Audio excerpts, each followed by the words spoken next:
All right, so good afternoon, students. So, how are you today? So, I hope and pray that everybody is doing good. So, our first lesson for this term is all about the personality, and we will discuss about psychological barriers to communication.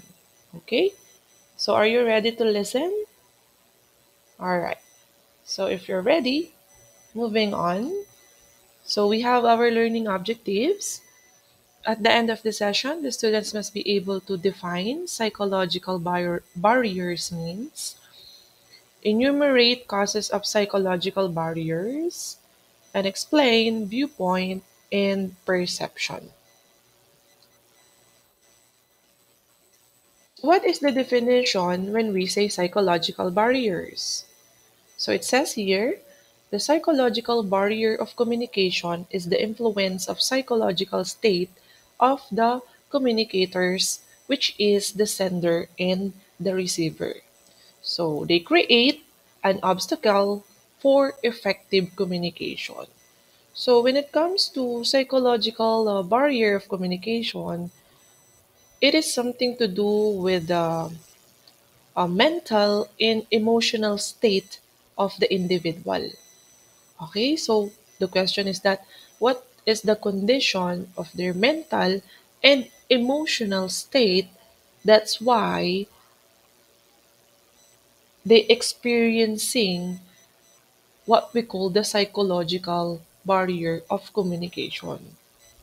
Okay, so the nature of personality when it comes to psychological barriers of communication is referring to the unique patterns of thoughts and feelings and the behavior that is characterized by the individual, especially when it comes to their mental and emotional state. Okay? So, moving on, there are causes of psychological barriers, students. So, number one, as we can see here, we have the lack of attention. So, what is lack of attention all about? So it says here, when a person's mind is distracted or preoccupied with other things, the person is not able to perform proper messages or listen to what others tell him or her or interpret the message as required and give proper feedback. So the communication will face problems and becomes ineffective.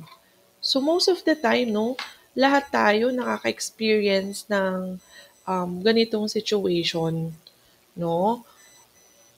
Yung tinatawag na we are or you are disturbed or distracted at that moment. That's why hindi mo maintindihan or hindi mo ma-receive ng maayos or in the clear viewpoint yung message ng sender.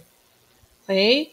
Have you ever been experienced like that? Kasi pag sinabi nating preoccupied, yung individual's ability to concentrate, no? So, defocus yung tao.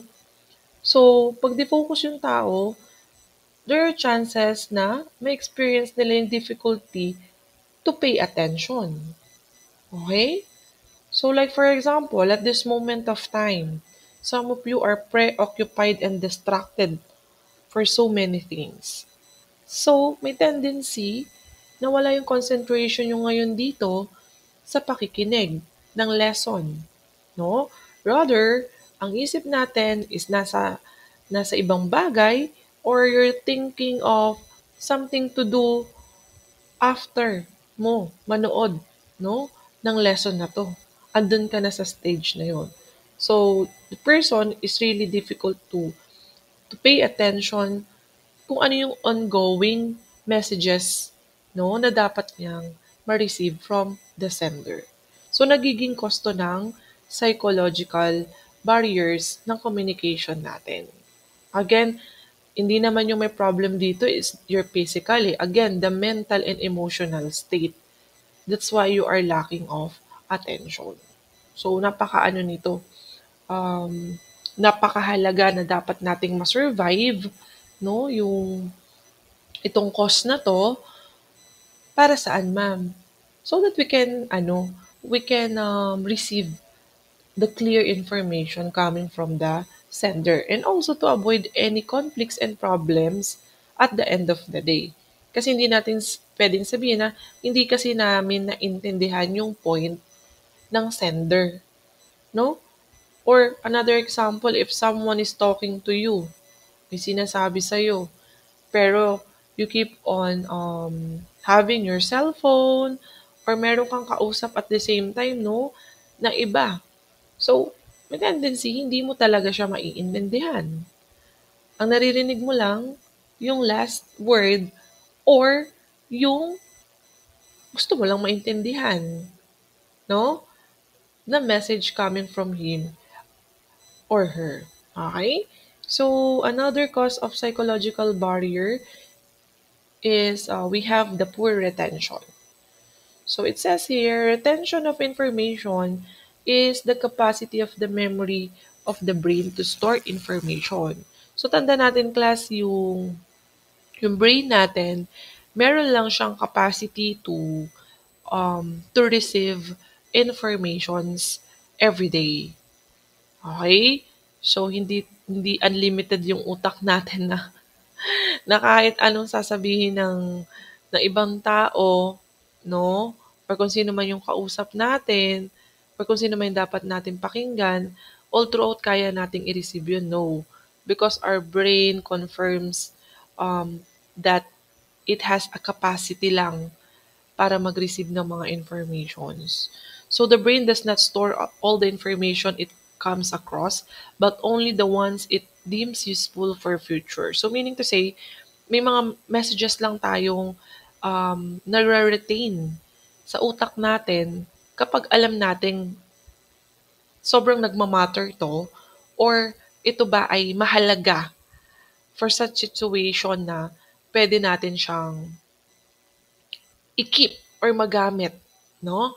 At the end of the day. Pero yung ibang mga messages or words or whatsoever, hindi natin yan nare-receive kasi yung capacity nga ng brain natin is hindi ganun kalaki yung kakayanan to receive different messages. So half of the information is lost in the retention process.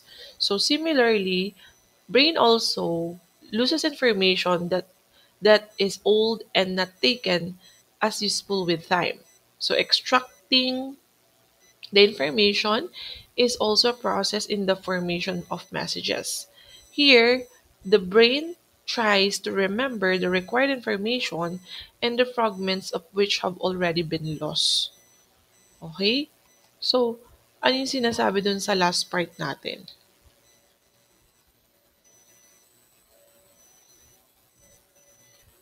What's your idea with that?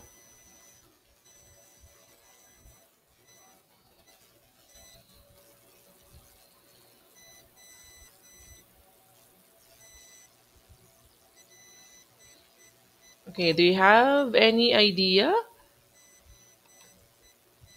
sa last part natin? The brain tries to remember the required information and the fragments of which have already been lost. So meaning to say, meron din talaga tayo as individual, as part of our personality, na meron tayo mga memory issues.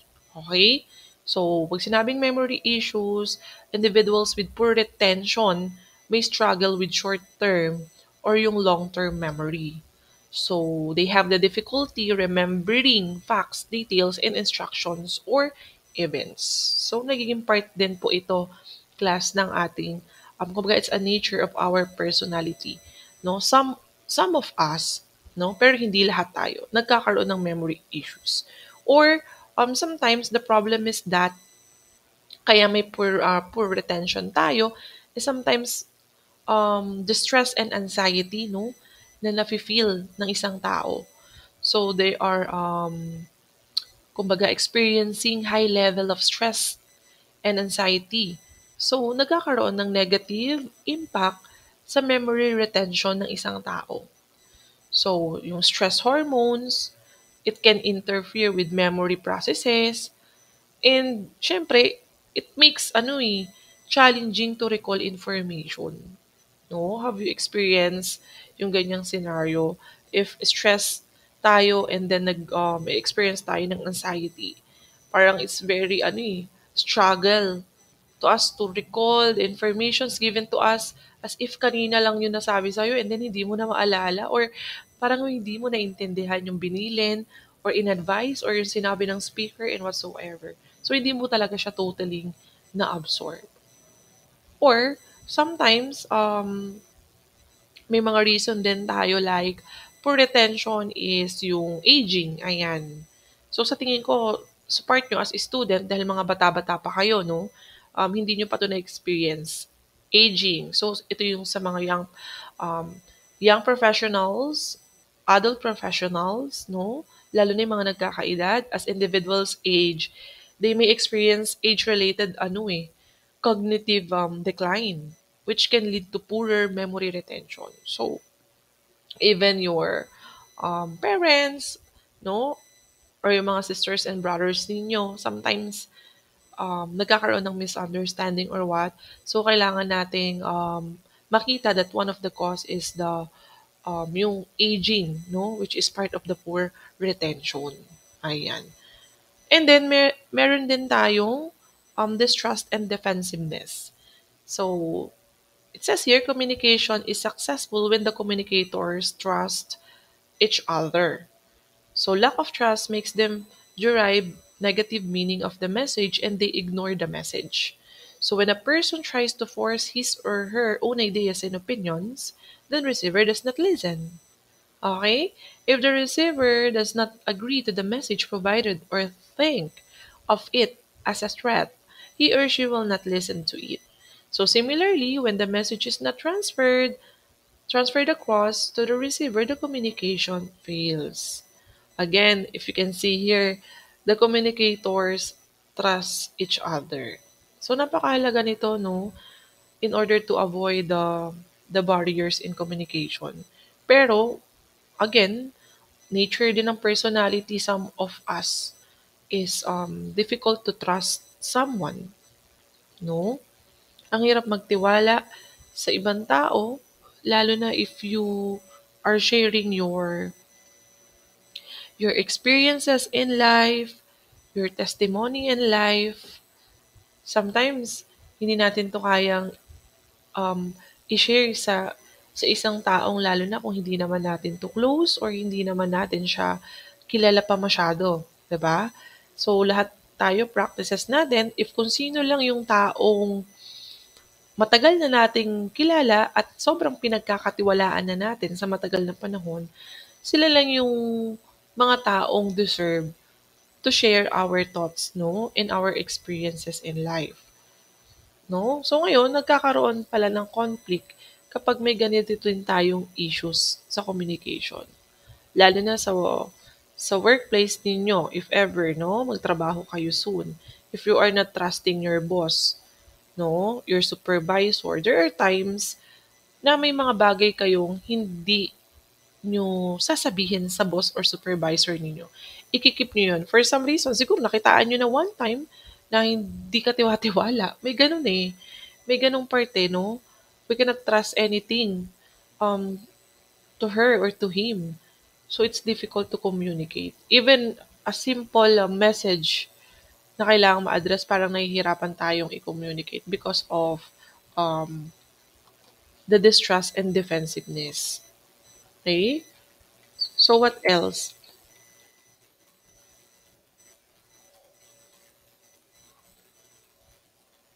Meron ba kayong mga experiences in life na parang hirap kayong mag-share to someone, no?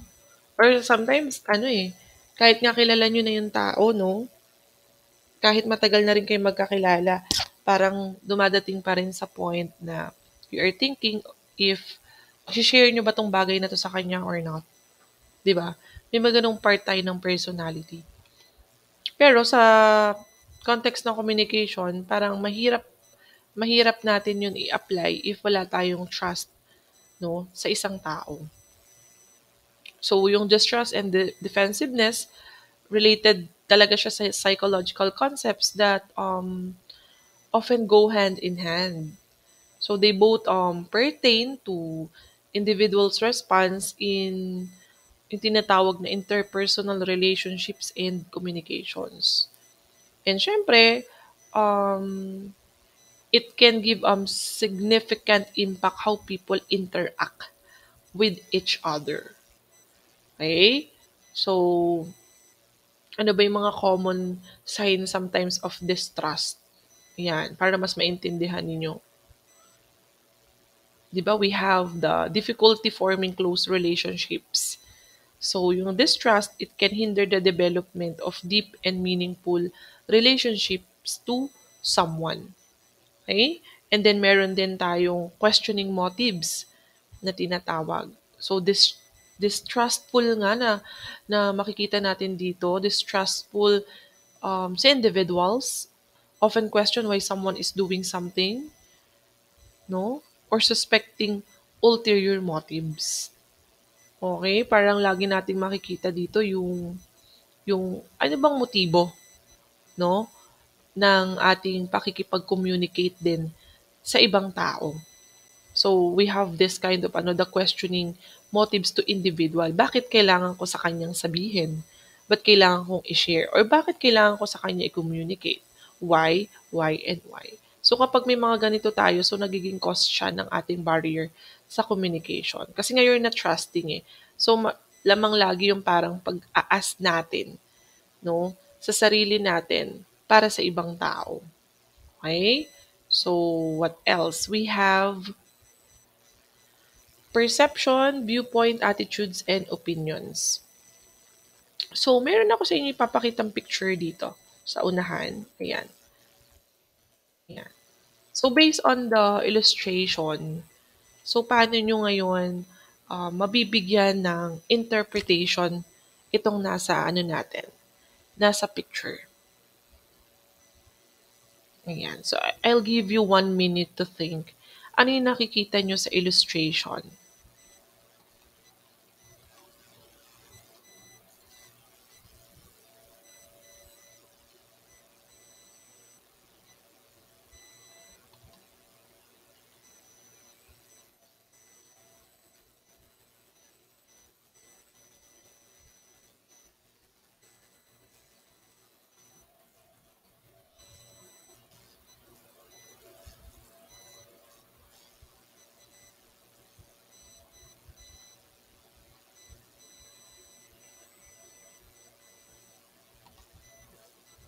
Ayan.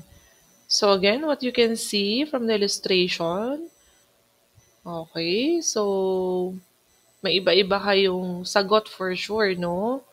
And then, as we can see from the illustration, marami tayong pwedeng i-describe. So, from this photo, we are interpreting pictures of people, no, with different objective, no? Some of you is na-observe siguro their facial expressions, or some of you ina-analyze yung body language ng mga tao dito sa picture, or yung iba sa inyo, they are looking for or checking the clothing and appearance ng ating um, ng mga tao dito sa illustration. And also, pwede rin natin makita yung age, yung gender nila, no? Ano pa ba? Yung tinatawag na pwedeng interpersonal relationship, kung may nakaisip sa inyo noon. Anong relationship nito mga taong to dito sa illustration na to? Okay?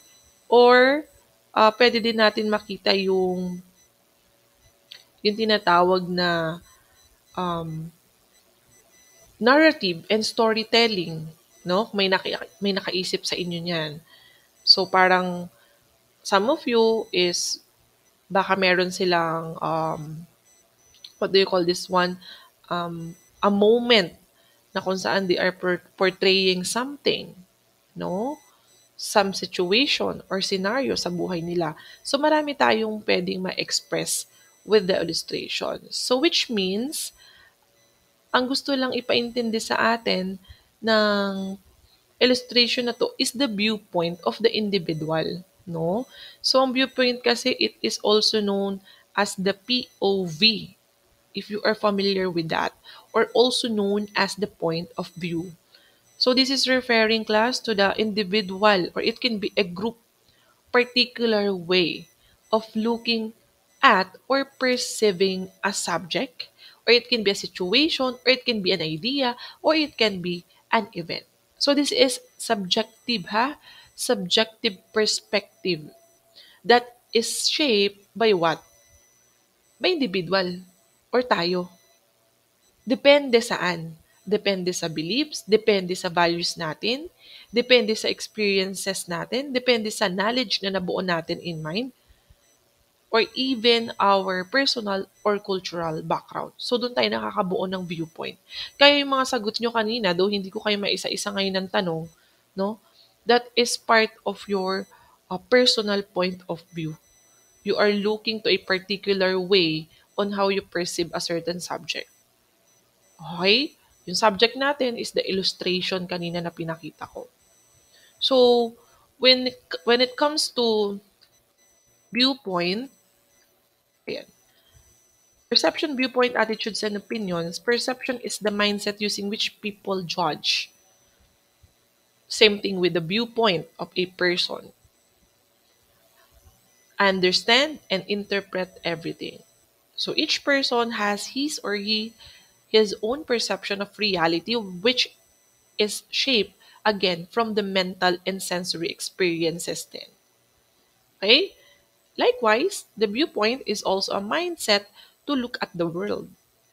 So sender might have a particular viewpoint that is not shared by the receiver, and then the sender does not explain the viewpoint but takes the viewpoint as granted.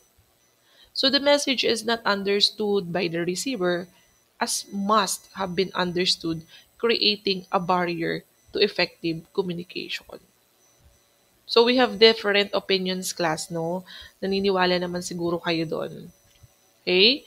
And then sometimes even we explain our opinions to other people, then may mga taong hindi naiintindihan pa din our opinion simply because meron din silang sariling opinion. That's their perspective eh. Ayun yung viewpoint nila sa bagay na yon.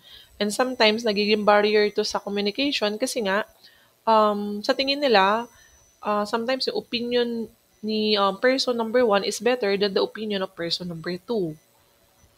Okay? Pero wala tayong sinasabing may mali sila doon. Pero kasi ang nilalagay ng definition sa atin when it comes to perception and viewpoint is this is the mindset of a person, the way they judge and the way they understand or interpret everything. Kaya nga 'di ba sinasabing hindi natin pwedeng maliin ng isang tao kung yun ay opinion niya lamang at hindi mo rin pwedeng sabihin mas tamang opinion mo at mali yung sa ibang tao. So, nagkakaroon ng conflict sa communication pag ganun. So, walang natatapos, no? Na, um, kumbaga, walang natatapos na napag-uusapan kasi laging POV ni isa at POV nung isa, no? So, always remember, we need to understood different point of views. So, i-receive mo lang siya and try to respect those views and opinions or perceptions of other people. Okay? Because as part of the personality, nature ng personality natin, there are multiple viewpoints, no? In many situations. Hindi naman tayo magkakaisa ng viewpoint tulad ng illustration natin kanina. Hindi naman pwedeng isa lang yung naging answer nyo, the whole class, 21 students attending now, and then lahat ng viewpoint ninyo is about storytelling or age and gender. Hindi. Or may mga bagay akong hindi na-mention na nasa isip nyo kanina. Because we have a multiple viewpoints in many situations. So parang sa illustration lang din kanina. And those viewpoints have different perspective that can lead to diversity of opinions and interpretation. And nagkakaroon to ng big impact on communication, yung viewpoints. Okay? Why? Because a person's viewpoint may influence how they express themselves and how they interpret what others are saying. Okay, so malaya tayo nakakapag-express ng ating POV sa ibang tao nang walang limitation. So, meron siyang impact sa communication. That's why nga, di ba, kailangan, halimbawa sa mga meetings, we need to suggest, we need to express our thoughts, okay, our suggestions, sa plano na to, sa usaping ganito, we need to express, that's part of communication. Kasi if we will not share our viewpoint, so walang challenge eh sa communication, 'no? Parang hindi tayo nagkakaroon ng um, mas deeper relationship to each other kasi yung isa hindi nagsasalita masyado. Do personality niya siguro yung pagiging tahimik, pero again, sa communication kailangan expressive din tayo somehow. Okay? Expressive when it comes to sa-suggest natin that is related kung ano man yung nagiging topic or ano man yung pinag-uusapan. Okay? So, what else? So, we have the emotions. So, another cause din to ng psychological barriers natin. So, emotions. Anyone who is not in a good mood is likely to talk less or talk negative. Ayan. A preoccupied mind is not good at communicating. So, we have here an example. When a person is angry, he or she might say things they regret later. So, na-experience nyo na to? Yung nabigla kayo, no? Nagalit kayo agad-agad kasi napaka-emotional mo pala that time. You're not in the mood, may tampo ka, may galit ka, and whatsoever, and then galit ka na sa lahat. Okay? And then nakapagbagsak tayo ng isang salita because of that angriness. So, nakakapagsalita tayo negatively because of our mood.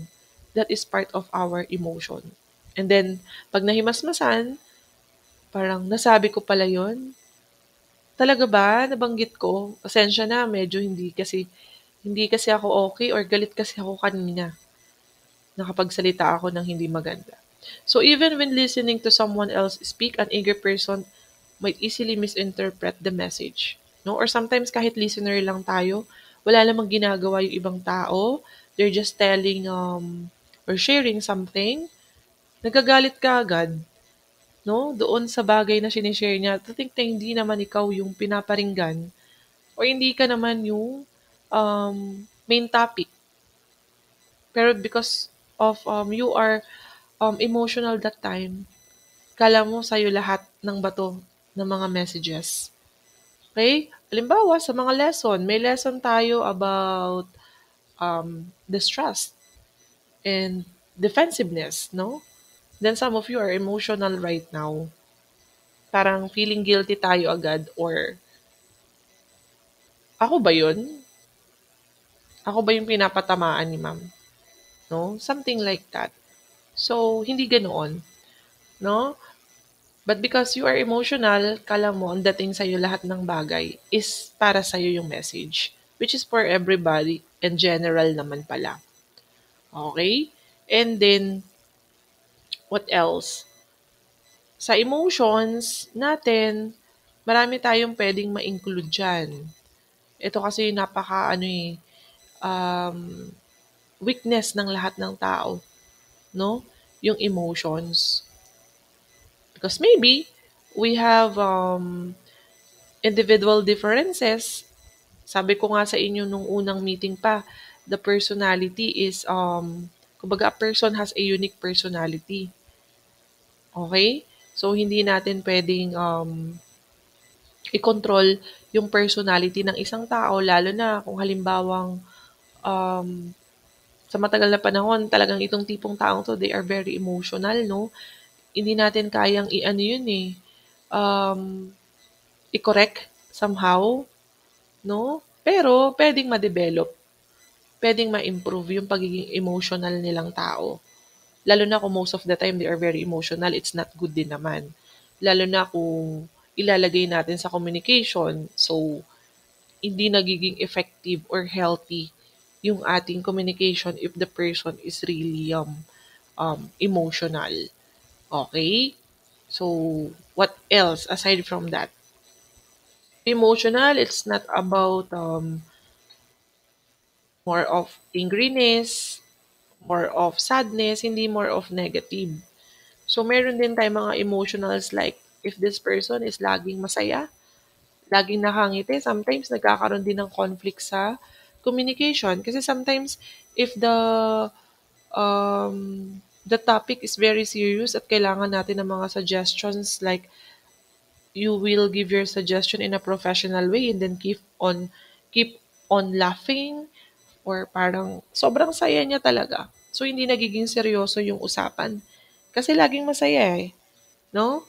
Lagi siyang nakangiti, laging joyful kumbaga 'no, yung mood niya. So, anong makukuha natin sa kanya, 'no? So, wala siyang maisa-suggest na iba but the happiness. Though happiness is very, vital sa atin 'no, kasi 'pag ang isang tao nginitian ka lang or masaya yung isang tao, minsan nakakaimpluwensiya din yun. Pero sa communication, kailangan natin siyang ilugar din somehow, okay. So, we need to express our feelings, no? Include our facial expression, yung body language natin, yung spoken words, at the proper venue, okay? And then the proper timing, okay? So, what else?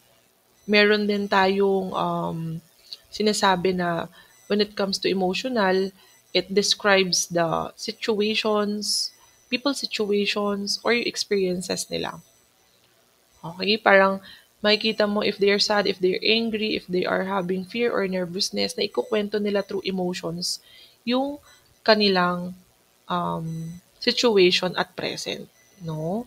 So this is important aspect of human life and plays a significant role in shaping our interactions. So the way we interact sometimes is by means of communication.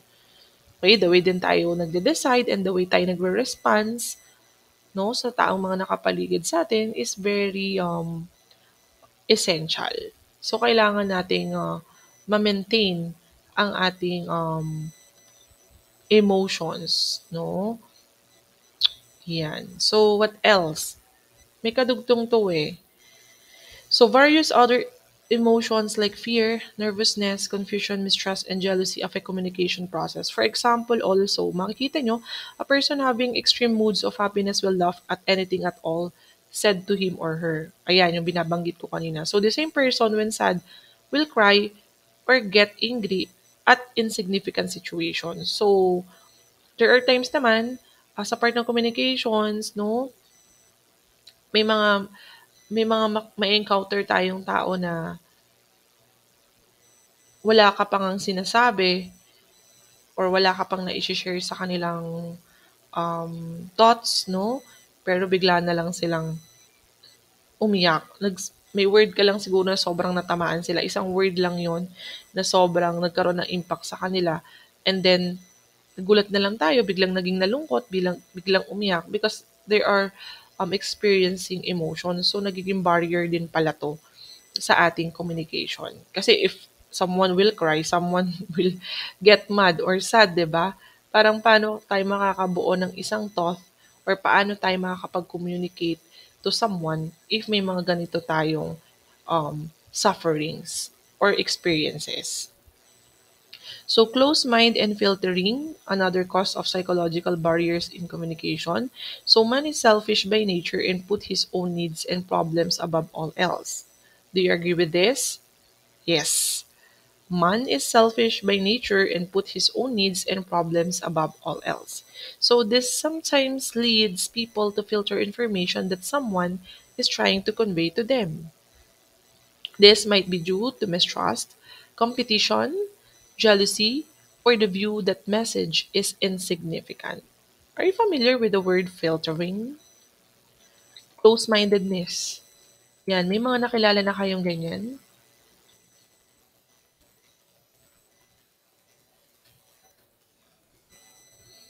Close-minded person. Ano ba naman 'tong taong 'to? Parang hindi naman 100% yung kinukuwento or yung sinasabi sa amin na totoo, parang may kulang na thought. Parang may mali dun sa naikwento.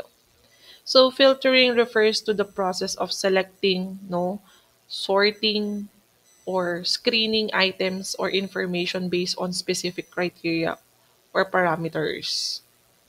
So, filtering daw is commonly used in various contexts to manage.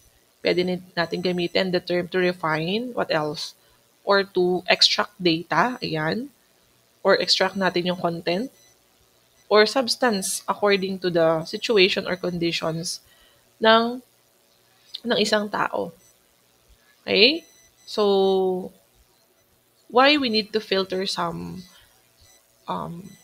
some situation in life, lalo na kung meron tayong gustong i-share to someone. Ba't natin kailangang mag-filter? Okay? One of one of the reason kasi yung mga tao bakit sila nagfi-filter ng messages to other people is to avoid others to get hurt. Baka kasi pag sinabi natin tong isang bagay na to na alam nating sensitibo to para sa kanya, is hindi niya ma-accept, no? Hindi niya totally maiintindihan yung gusto nating iparating sa kanyang message. So napakahirap nun, lalo na if you just want to be um, true sa mga gusto natin sa kanyang sabihin, hindi natin masabi because we need to filter. And then baka yung taong yun is close-minded and he or she is not ready to receive any information. So the reason is sometimes, babalik tayo dun sa root because of their emotions. Okay? So, ang hirap makipag-communicate sa mga taong close-minded din. Lalo na if there are important matters na kailangang i-communicate. Kaso, the personality of this person na, at the end of the day, hindi kanya maiintindihan. So, might as well to keep quiet at hindi na sa kanya i-convey yung message. So, nagiging barrier siya.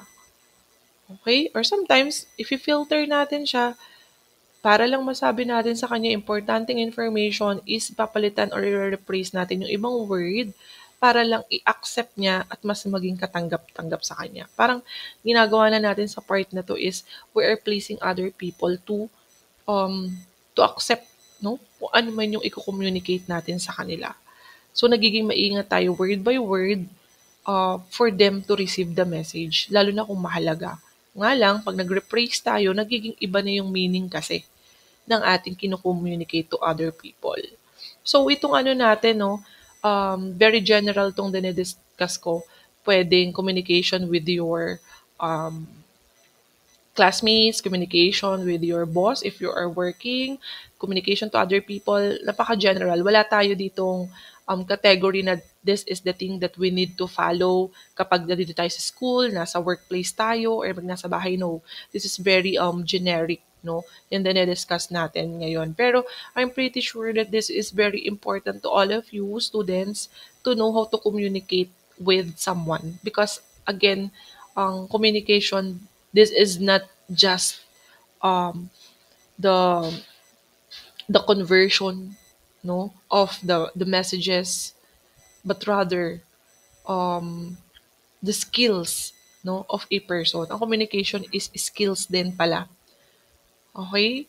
Hindi natin siya matatawag lang as um, required to as means of as means of the conversation. No.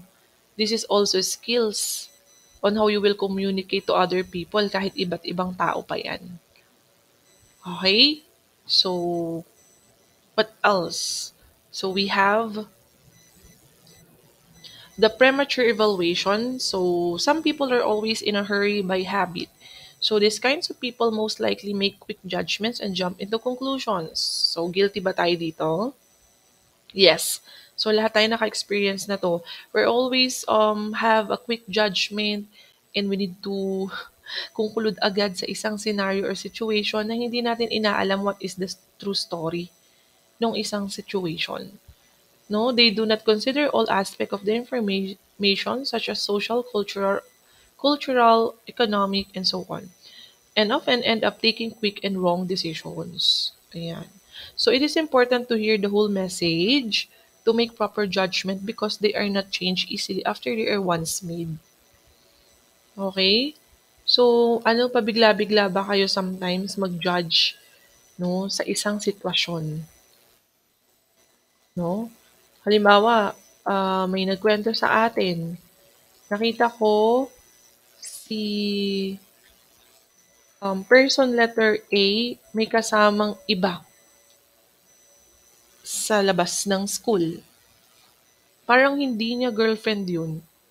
Parang iba yun. And then nag-jump na tayo sa conclusion. Ay, nag-cheat. Ah, timer pala siya. May ibang kasamang babae. Without knowing that the true story there is yung kasama palang babae nung nakita niyong person A is kapatid niya or pinsan or kaibigan niya. So, nag-jump na tayong conclusion na nag-cheat agad yung tao. So, very ano to sa communication, no? Baga, very unethical, no? Lalo na kapag um, nag-confront tayo ng tao and then mali naman pala yung nakita natin. So, nagkakaroon ulit, no? Going back with our topic, barrier with that. Kasi nagkaroon ka agad ng premature evaluation without knowing the whole story. So, most of the time, ganun tayo. So, kailangan natin itong ma-improve class, no?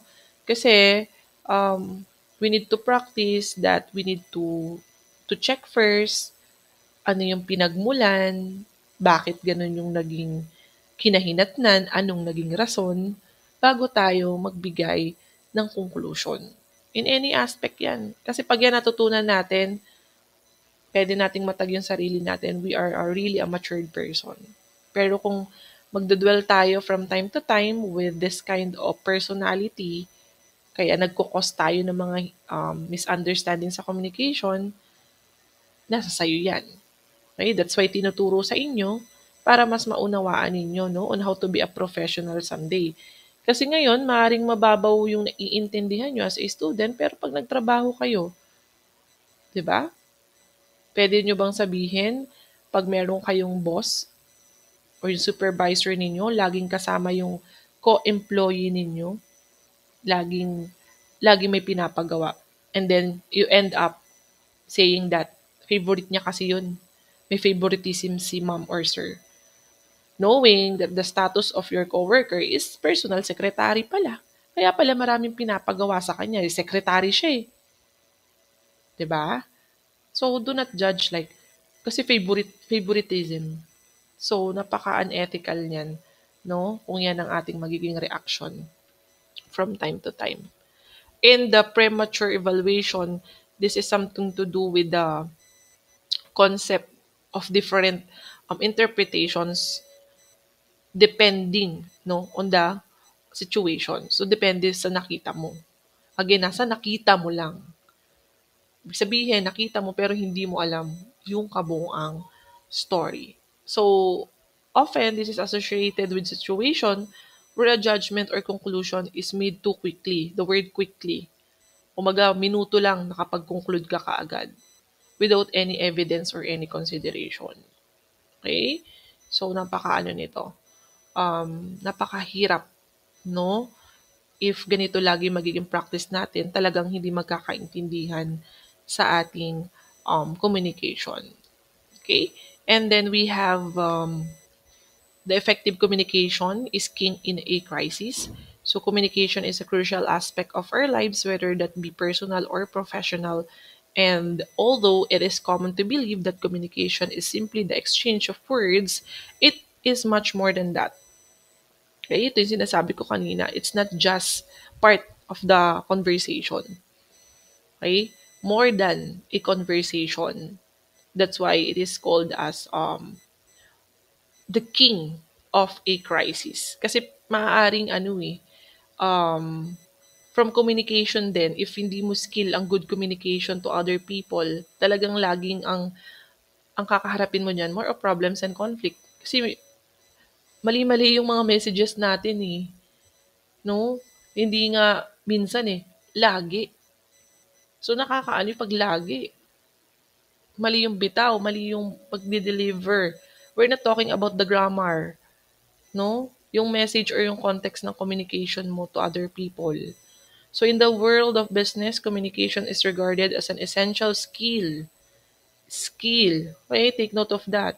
One that can always be improved and one that is pivotal to the success of organizational process. So increase productivity, reduce conflict, and greater job satisfaction are just a few of the positive outcomes associated with effective communication in the workplace. So sa world ng business, ang communication is considering as a skill. It's not just the hard skill that you have right now. Like you are good in cooking, good in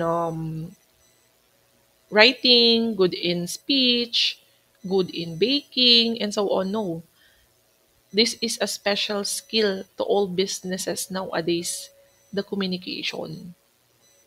Okay? So, with good communication as well, nagiging ano to asset ng company, no? And also for the success ng company. Yung productivity natin sa company natin is nag-excel at mas nagkakaroon tayo ng less conflict sa loob ng company kasi okay yung communication natin to each other. Okay? Paano yung nagiging okay? Ibig sabihin, nagiging maingat tayo sa mga words or nakukondisyon natin yung sarili natin on how we will deal to other people at paano ka makikipag-communicate din sa iba't ibang klase ng tao lalo na kung ito'y emotional. Paano ka makikipag-communicate? Ito ngayon ay kung magkagalit. Ito ngayon ay malungkot. Okay? Ito ngayon may pinagdadaanan. Paano ka makikipag-communicate sa mga taong yun? You cannot tell a happy story to a person that is crying. Hindi yan matutuwa. That is one of the example. No? So, to avoid psychological barriers, hayaan mo siya, take time na makapag-reflect, makapag-realize, and then whatever the communication or the message of the communication you want to convey sa kanya, bigyan mo ng tamang timing. No? So, napakahalaga ng communication no sa business and actually in our own lives and part also of our personality. So, ano nagagawa nito? Okay? Lalo na sa industry natin, in hospitality and tourism industry. Ano nagagawa ng good communication? So, you know already the causes, psychological communication. So, again, yung psychological when it comes to mental and emotional state of a person. So, tinitingnan natin yung condition ng isang tao that's why ito yung nagiging reason ng kanilang um, pagre-reflect or pagpo-portray when it comes to the communication to other people. So, ano ngayon yung nagiging impact ng communication sa atin? If ever tignan natin kung walang mga barriers ng communication, lalo na sa hospitality and tourism industry. Ano sa tingin ninyo? So, ilagay natin sa tourism and hospitality industry. So, ano ba usually ang major role sa industry natin? Di ba number one is the customer satisfaction talaga. Because we need to serve guests, no? Serve guests with the quality of service that we can. So if we have clear and responsive communication with our customers, so again, a business can more likely to earn the trust and loyalty of um, the customers. Okay? So it's very vital for you to, as a student right now, to have a good communication. Again, I'm not talking about the grammar, but on how you will deal and address um, the communication processes to other people, especially to the customers someday na pwede ninyong ma-handle. And also, mahalaga din yung mga nakapaligid sa atin, no? Number one na magiging training ground natin and foundation, yung mga nakapaligid sa atin. Actually, basically, pag nasa school lang the way we communicate with other people. So, you need to check that. No? Hindi yung kapag may galit na isang tao, galit ka din. No? Hindi ba pwedeng hayaan mo muna siya and then makipag-communicate ka afterwards na humupa na yung medyo inis, tampo, or galit niya. Saka ka ulit communicate para maintindihan niya yung message mo. Yan yung pinakamababang halimbawa na pwede kong mabigay sa inyo as a student right now. So with that, I'll give you the conclusion of our discussion today. So good communication is a cornerstone of a successful business operations as well as successful life of the individual. So it contributes a positive workplace culture. It can contributes also a positive employee engagement, a customer satisfaction, okay, and also a positive attitude and personality of a person. Okay? So, I hope you have learned something from today's lesson. And I prepared a question for you, and I want you to answer that at this moment for 1 to 2 sentences only. I will give the questions right away. And I hope you can explain well, okay, the questions that I'll be giving to you that is based from our discussion for today. So thank you and God bless everyone. Goodbye, students.